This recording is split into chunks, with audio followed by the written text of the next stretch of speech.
بسم اللہ الرحمن الرحیم۔ جس بچے نے حضرت یوسف علیہ السلام کو زلیخا کے الزام سے بچایا تھا، حدیث پاک میں آتا ہے کہ دنیا میں 4 بچے ایسے ہیں کہ جنہوں نے پیدا ہوتی ہی کسی نہ کسی پاکیزہ انسان کی گواہی دی تھی۔ یہ اللہ کے طرف سے لوگوں کو دکھانے کے لیے ایک معجزہ تھا کہ جس کے ذریعے لوگوں کو یقین ہو جائے کہ اللہ تعالیٰ اپنے نیک بندوں کا ساتھ کبھی نہیں چھوڑتا۔ ان 4 لوگوں میں سب سے پہلا نام حضرت جریج کا آتا ہے۔ یہ واقعہ حضرت موسیٰ علیہ السلام کے قوم کے ایک نیک آدمی کا ہے کہ جن کا نام حضرت جریج تھا۔ وہ اتنے زیادہ نیک انسان تھے کہ ہر وقت اپنے چھوٹے سے گھر میں مصلی بچھا کر اللہ کی عبادت کیا کرتے تھے، کبھی کسی سے بات نہ کرتے، بس نماز و ذکر میں ہی مشغول رہتے۔ ایک بار وہ نماز پڑھ رہے تھے کہ تبھی ان کی امی ان سے ملنے آ گئیں۔ اب کیونکہ وہ نماز میں تھے اس لیے سلام پھیرنے میں دیر لگ گئی۔ جب انہوں نے سلام پھیرا تو ان کی امی غصہ ہو کر واپس جا چکی تھیں۔ جاتے جاتے ان کی امی نے اپنے بیٹے حضرت جریج کو بددعا دیتے ہوئے کہا کہ اے جریج، اللہ تیرا کسی بدکار عورت سے سامنا کرا دے۔ ماں کی بددعا ایسی لگی کہ کچھ ہی دنوں بعد حضرت جریج کے ساتھ ایک واقعہ پیش آ گیا۔ وہ یہ تھا کہ حضرت جریج کا چھوٹا سا مٹی کا گھر ایک پہاڑ پر بنا ہوا تھا۔ اسی میں وہ دن رات اللہ کی عبادت کیا کرتے تھے۔ اس گھر کے آس پاس لوگ اپنی بکریاں چرانے آیا کرتے تھے، تو ایک دن ایک بدکار عورت اپنے مالک کی بکریاں لے کر اس علاقے میں چرانے آئی۔ اس عورت کی نظر ایک چرواہے پر پڑی جو شکل و صورت سے بہت اچھا تھا، تو اس عورت کو شیطان نے گناہ میں مبتلا ہونے کی دعوت دی۔ تو اس عورت نے چرواہے کو پاس بلا کر اس کے ساتھ زنا کیا کہ جس کی وجہ سے اس کے پیٹ میں بچہ ٹھہر گیا۔ وقت گزرتا گیا، آخر جس دن اس عورت نے اپنے اس بچے کو جنا تو سارے محلے والے جمع ہو کر کہنے لگے کہ اے بدکار عورت، تو نے یہ کتنا بڑا گناہ کیا ہے کہ تیری تو ابھی شادی بھی نہیں ہوئی اور تو نے زنا کر کے ایک بچے کو جنم دیا ہے، اس لیے اب ہم تجھے پتھروں سے مار کر رجم کریں گے۔ جب لوگوں نے اس عورت پر بہت زیادہ سختی کی تو اس نے سارا الزام حضرت جریج پر ڈالتے ہوئے کہا کہ میرے اس بچے کا باپ جریج ہے کہ جو ہر وقت اس پہاڑ پر بیٹھے عبادت کیا کرتے ہیں۔ جب لوگوں نے حضرت جریج کا نام سنا تو سبھی کے ہوش اڑ گئے اور جلدی سے سبھی حضرت جریج کے پاس پہنچے اور غصے میں کہنے لگے کہ اے جریج، ہم تو تمہیں بہت نیک انسان سمجھتے تھے اور تم سے اپنے لیے دعائیں کرایا کرتے تھے، لیکن تم تو بہت برے انسان نکلے۔ پہلے تو حضرت جریج کچھ سمجھ نہ پائے، لیکن تحقیق کرنے پر معلوم ہوا کہ ایک عورت نے ان پر زنا کا الزام لگایا ہے اور آج اس عورت کو ایک بچے کی پیدائش ہوئی ہے۔ تو حضرت جریج نے اس عورت کو پاس بلا کر کہا کہ اے عورت، اپنے بچے کو میری گود میں دے دو۔ اس عورت نے اپنا وہ بچہ حضرت جریج کی گود میں رکھ دیا۔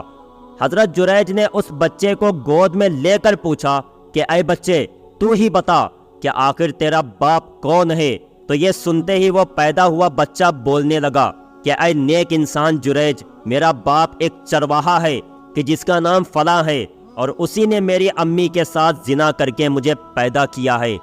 ایک پیدا ہوتے بچے کی ایسی گواہی سن کر سبھی حیران رہ گئے، اور پھر سارے محلے والوں نے اس بدکار عورت کو پتھر مار مار کر رجم کر دیا۔ دوستو، یہ پہلی گواہی ہے کہ جو اللہ تعالیٰ نے اپنے ایک نیک بندے کو بچانے کے لیے ایک پیدا ہوتے بچے سے دلوائی تھی۔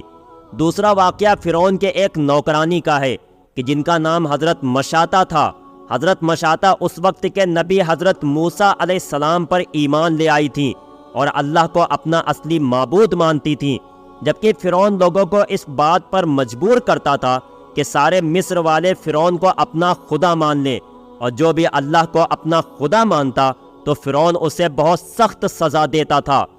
اس لیے جب فرعون کے محل کے نوکرانی حضرت مشاطہ ایمان لے آئیں تو فرعون نے انہیں اپنے دربار میں بلا کر بہت مجبور کیا کہ وہ اپنے اس عمل سے باز آ جائیں، لیکن حضرت مشاطہ نے صاف انکار کر دیا۔ تو فرعون نے ایک بڑی کڑاہی میں تیل کھولا کر اس میں حضرت مشاطہ کے 3 لڑکوں کو ڈال دیا۔ آنکھوں کے سامنے اپنے بچوں کو تیل میں کھولتا دیکھ حضرت مشاطہ کا دل کانپ اٹھا اور قریب تھا کہ وہ فرعون کی بات مان جاتی، لیکن اسی وقت کڑاہی کے اندر کھولتے حضرت مشاطہ کے سب سے چھوٹے بچے نے اپنی امی کو پکار کر کہا کہ اے میری امی، پریشان نہ ہو، بلکہ آپ بھی اس کھولتے تیل میں آ جاؤ، یہاں بہت زیادہ خوشحالی ہے۔ دوستو، حضرت مشاطہ کا یہ بچہ صرف اور صرف 3 مہینے کا تھا، اور اللہ نے اس بچے کو بولنے کی ایسی طاقت عطا فرمائی کہ اس نے اپنی امی حضرت مشاطہ کا دل مضبوط کرتے ہوئے کہا کہ آپ پریشان نہ ہو اور فرعون کی بات مت مانو اور ہم لوگوں کے پاس اسی کھولتے تیل میں آ جاؤ۔ تیسرا واقعہ جو بیان کیا جاتا ہے کہ جس میں ایک بہت چھوٹے بچے نے ایک نیک عورت کی پاکیزگی کی گواہی دی تھی، تو وہ حضرت مریم علیہ السلام ہے۔ وہ واقعہ کچھ اس طرح ہے کہ جب حضرت مریم علیہ السلام جوانی کی عمر کو پہنچی تو ایک روز وہ اپنی خالہ کے گھر نہانے گئیں۔ تبھی اچانک ان کے سامنے حضرت جبریل علیہ السلام آ کر کھڑے ہو گئے اور کہنے لگے کہ اے مریم، اللہ تعالیٰ تمہیں ایک بچہ دینا چاہتا ہے۔ تو یہ سن کر حضرت مریم علیہ السلام حیرانی سے کہنے لگی کہ میرے پیٹ میں بچہ کیسے آئے گا، کیونکہ آج تک نہ تو کسی مرد نے مجھے چھوا ہے اور نہ ہی میں کوئی بدکار عورت ہوں۔ تو حضرت جبریل علیہ السلام نے جواب دیا کہ اے مریم، تمہیں یہ کام مشکل نظر آتا ہے، لیکن تمہارے اللہ کے لیے یہ کام بالکل آسان ہے۔ اور پھر حضرت جبریل علیہ السلام نے بی بی مریم کے آستین میں ایک پھونک ماری کہ جس کی وجہ سے ان کے پیٹ میں حضرت عیسیٰ علیہ السلام آ گئے۔ 9 مہینے کے بعد جب حضرت عیسیٰ علیہ السلام کے پیدائش کا وقت قریب آیا تو حضرت جبریل علیہ السلام بی بی مریم کو لے کر ایک ویران جگہ پر پہنچے کہ جہاں حضرت عیسیٰ علیہ السلام کی پیدائش ہوئی۔ بغیر باپ کے بچہ پیدا ہوتا دیکھ حضرت مریم علیہ السلام بہت زیادہ پریشان ہو گئیں اور روتے ہوئے کہنے لگیں کہ اے کاش آج کا دن آنے سے پہلے میری موت ہو جاتی۔ یہ سن کر اللہ تعالیٰ نے حضرت جبریل سے کہا کہ اے جبریل، مریم سے کہہ دو کہ وہ بالکل نہ گھبرائیں اور نہ پریشان ہو، بلکہ اللہ پر بھروسہ رکھیں اور یہ پاس لگی کھجوریں کھا کر چشمے کا صاف پانی پیے۔ پھر جب اپنے علاقے میں جائیں اور کوئی پوچھے کہ آخر یہ بچہ کہاں سے آیا تو وہ خود جواب نہ دے کر اس بچے ہی کی طرف اشارہ کر دیں کہ اسی بچے سے پوچھ لو۔ حضرت جبریل علیہ السلام کے کہنے پر حضرت مریم اپنے بچے حضرت عیسیٰ علیہ السلام کو لے کر اپنی قوم میں پہنچی تو ساری قوم والے حضرت مریم علیہ السلام کو بہت زیادہ برا بھلا کہنے لگے کہ اے مریم، تم تو ہمارے علاقے کی سب سے نیک لڑکی تھیں، تمہاری امی تو بہت زیادہ پرہیزگار اور تمہارے والد تو بڑے اللہ والے انسان تھے، تو آخر تم نے ایسا بدکاری والا کام کیوں کیا؟ لوگوں کی ایسی باتیں سن کر حضرت مریم علیہ السلام نے کہا کہ اے لوگو، مجھ سے کوئی سوال نہ کرو، بلکہ اگر تمہیں کچھ پوچھنا ہی ہے تو میرے اس بچے سے پوچھ لو۔ یہ سن کر لوگ کہنے لگے کہ اے مریم، یہ تم کیسے بہانے بنا رہی ہو؟ کیا کوئی پیدا ہوتا بچہ بھی بولتا ہے؟ لوگ ابھی اپنی یہ بات مکمل نہیں کر پائے تھے کہ حضرت عیسیٰ علیہ السلام اپنی ماں کی گود میں ہی بولنے لگے کہ اے لوگو، میں اللہ کا بندہ ہوں، مجھے اللہ نے رسول بنا کر بھیجا ہے، مجھے ایک پاکیزہ کتاب دی ہے اور حکم دیا ہے کہ میں جب تک زندہ رہوں تب تک نماز و زکوٰۃ قائم رکھوں۔ پیدا ہوتے بچے کی ایسی گواہی سن کر سبھی لوگوں کے منہ حیرانی سے کھلے کے کھلے رہ گئے اور سب کو یقین ہو گیا کہ حضرت عیسیٰ علیہ السلام کی پیدائش اللہ کا ایک کرشمہ ہے۔ تو یہ تیسرا واقعہ ہے کہ جب ایک دودھ پیتے بچے نے کسی نیک خاتون کے لیے ان کی پاکیزگی کی گواہی دی تھی۔ اسی زمرے میں چوتھا واقعہ کہ جس کے مطابق آج ہماری ویڈیو کا ٹاپک ہے وہ یہ ہے کہ جب حضرت یوسف علیہ السلام کو زلیخا نے اپنے ساتھ گناہ کرنے کی دعوت دی اور انہیں کمرے میں لے جا کر ہر طرف سے دروازے بند کر دیے تو حضرت یوسف علیہ السلام نے زلیخا کے ساتھ وہ گندا کام کرنے سے انکار کر دیا اور پھر وہ دروازے کی طرف بھاگے تو زلیخا نے ان کا کرتا پیچھے سے پکڑ کر گھسیٹا تو حضرت یوسف علیہ السلام کا کرتا پیچھے سے پھٹ گیا۔ جب حضرت یوسف علیہ السلام بھاگتے ہوئے آخری دروازے پر پہنچے تو جیسے ہی کمرے سے باہر نکلے تو سامنے زلیخا کا شوہر بادشاہ عزیز مصر کھڑا تھا۔ بادشاہ نے جب یہ حالت دیکھی کہ اس کی بیوی زلیخا کے جسم پر کپڑے بہت کم ہیں اور یوسف علیہ السلام دوڑتے ہوئے کمرے سے باہر آئے ہیں تو وہ سارا معاملہ سمجھ گیا۔ اب زلیخا نے جیسے اپنے شوہر کو دیکھا تو سارا الزام حضرت یوسف پر ڈالتے ہوئے کہا کہ اے میرے شوہر، آپ اس لڑکے کو کیا سزا دیں گے جو آپ کی ہی بیوی کے ساتھ غلط کام کرنا چاہتا ہو؟ تو حضرت یوسف علیہ السلام نے روتے ہوئے کہا کہ اے بادشاہ سلامت، میری کوئی غلطی نہیں ہے، بلکہ آپ کی بیوی زلیخا ہی نے مجھے غلط کام کے لیے کمرے میں بلایا تھا، اور جب میں نے انکار کیا تو وہ مجھ پر سختی کرنے لگیں۔ لیکن دوستو، اس وقت حضرت یوسف علیہ السلام کے سننے والا کوئی نہیں تھا، بلکہ سبھی زلیخا کی بات کو صحیح مان کر حضرت یوسف علیہ السلام کو اصل گنہگار سمجھ رہے تھے، اور قریب تھا کہ سبھی حضرت یوسف علیہ السلام کو مارنے لگتے کہ تبھی اللہ کی مدد آ پہنچی، اور اللہ نے پاس کھڑی محل کی ایک نوکرانی کے دودھ پیتے بچے کو بولنے کی طاقت عطا فرمائی، اور پھر اس بچے نے حضرت یوسف علیہ السلام کے پاکیزگی بیان کرتے ہوئے کہا کہ اے بادشاہ سلامت، اگر آپ جاننا چاہتے ہیں کہ ان دونوں میں سے اصلی گنہگار کون ہے تو دیکھیں کہ یوسف کا کرتا آگے سے پھٹا ہے یا پیچھے سے،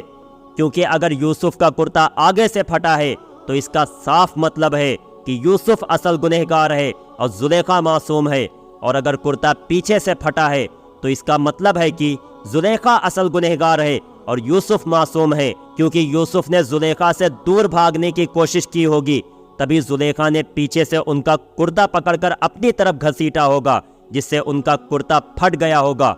ایک دودھ پیتے بچے کی ایسی گواہی سن کر سبھی حیران رہ گئے، اور جلدی سے حضرت یوسف علیہ السلام کا کرتا دیکھا تو وہ پیچھے سے پھٹا تھا۔ یہ دیکھ سبھی کو یقین ہو گیا کہ اصل گنہگار زلیخا ہی ہے۔ اس واقعے کے پورے 15 سال بعد جب حضرت یوسف علیہ السلام جیل کی سختیوں کو برداشت کر کے مصر کے بادشاہ بن گئے تو ان کی بادشاہت کے زمانے میں ایک دن حضرت یوسف علیہ السلام اپنے دربار میں بیٹھے ہوئے تھے کہ اچانک ایک نوجوان لڑکا آ کر محل کے درباریوں سے کہنے لگا کہ مجھے بہت زیادہ اناج چاہیے۔ تو محل کے درباریوں نے اس نوجوان لڑکے کو کئی بوریاں اناج دے دیں، لیکن وہ لڑکا کہنے لگا کہ مجھے اس سے بھی زیادہ اناج چاہیے۔ تو درباریوں نے کہا کہ اے لڑکے، ہمیں جتنا اختیار تھا ہم نے اتنا اناج تمہیں دے دیا ہے، اب اگر تمہیں زیادہ اناج چاہیے تو تم جا کر بادشاہ سے اس کی اجازت لو، اگر وہ اجازت دے دیتے ہیں تو ہم اور اناج دینے کے لیے تیار ہیں۔ وہ لڑکا جلدی سے حضرت یوسف علیہ السلام کے پاس پہنچا اور زیادہ اناج کی مانگ کی، تو حضرت یوسف علیہ السلام نے حکم دیا کہ اس لڑکے کو 2 بوری اناج میری طرف سے بڑھا کر دے دیا جائے۔ بادشاہ کے حکم پر درباریوں نے اس لڑکے کو 2 بوری اناج اور دے دیا۔ تو وہ لڑکا حضرت یوسف علیہ السلام سے کہنے لگا کہ اے بادشاہ سلامت، مجھے اور زیادہ اناج چاہیے۔ تو حضرت یوسف علیہ السلام نے کہا کہ اے لڑکے، ہم تمہیں اس سے زیادہ اناج نہیں دے سکتے، کیونکہ ہمیں اپنے ملک کے دوسرے لوگوں کا بھی خیال رکھنا ہوتا ہے۔ حضرت یوسف علیہ السلام کی یہ بات سن کر وہ لڑکا کہنے لگا کہ اے بادشاہ سلامت، اگر آپ جان جائیں کہ میں کون ہوں تو شاید آپ مجھے بھر بھر کے اناج دیں گے۔ تو حضرت یوسف علیہ السلام نے حیرانی سے پوچھا کہ اے لڑکے، بتاؤ تم کون ہو؟ تو اس لڑکے نے جواب دیا کہ میں وہی لڑکا ہوں کہ جس نے بچپن میں زلیخا کے الزام پر آپ کے پاکیزہ ہونے کی گواہی دی تھی۔ یہ سنتے حضرت یوسف علیہ السلام اتنا زیادہ خوش ہوئے کہ اپنے شاہی تخت سے اتر کر اس نوجوان کو گلے سے لگا لیا، اور پھر اسے اپنے پاس بٹھا کر بہت دیر تک باتیں کرتے رہے۔ محل میں اس لڑکے کی بہت زیادہ خاطرداری کی گئی، اور جب وہ لڑکا جانے لگا تو حضرت یوسف علیہ السلام نے ایک بہت بڑی سواری میں ڈھیر سارا اناج لدوا کر اس لڑکے کے حوالے کر دیا، اور کچھ درباریوں کو حکم دیا کہ یہ اناج اس لڑکے کے گھر تک پہنچا دیا جائے۔ حضرت یوسف علیہ السلام کے اس لڑکے کے ساتھ ایسی خاطرداری دیکھ کر اللہ نے حضرت یوسف علیہ السلام سے پوچھا کہ اے میرے پیارے پیغمبر، تم نے اس لڑکے کی اتنی زیادہ خاطرداری کیوں کی؟ تو حضرت یوسف علیہ السلام نے جواب دیا کہ اے اللہ، آپ نے دیکھا نہیں کہ یہ وہی بچہ ہے کہ جس نے بچپن میں زلیخا کے الزام پر میرے پاکیزہ ہونے کی گواہی دی تھی، تو آج جب یہ میرے پاس آیا تو میرا من کیا کہ میں اس کی ہر طرح سے خاطرداری کروں۔ یہ سن کر اللہ تعالیٰ نے فرمایا کہ اے یوسف، تم گواہ رہنا، قیامت کے دن جو بندہ بھی سچے دل سے میری عبادت کر کے میرے پاس آئے گا اور کسی کو بھی میری عبادت میں شریک نہیں کرے گا تو میں بھی اسے اپنی حیثیت کے مطابق نعمتیں عطا کروں گا، اور اتنی نعمتیں دوں گا کہ وہ مجھ سے راضی ہو جائے گا۔ پیارے دوستو، امید کرتا ہوں کہ آج کی یہ چھوٹی سی ویڈیو آپ کو بہت پسند آئی ہوگی۔ ویڈیو پسند آئی ہو تو لائک کریں، چینل پر نئے ہو تو سبسکرائب کریں۔ ملتے ہیں آپ کو ایک نئی ویڈیو کے ساتھ، تب تک کے لیے اپنا ڈھیر سارا خیال رکھیں۔ السلام علیکم۔